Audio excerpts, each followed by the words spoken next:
In this video, I am going to show you on how you can link, and connect Slack with ClickUp.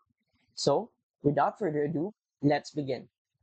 First, open your web browser and go to app.clickup.com and log in to your ClickUp account.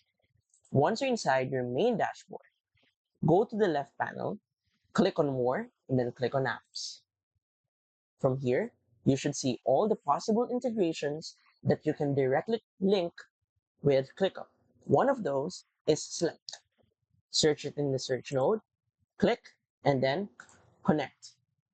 From here, wait for a few seconds, and then paste your workspace Slack URL right here, then continue. From here, choose the email that you use, wait for a few moments,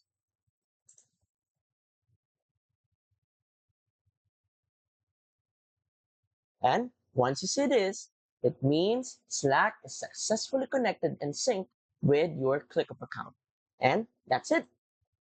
So, if you want to support our channel, feel free to use an affiliate link given in the video description. Thanks for watching, and I will see you in my next video.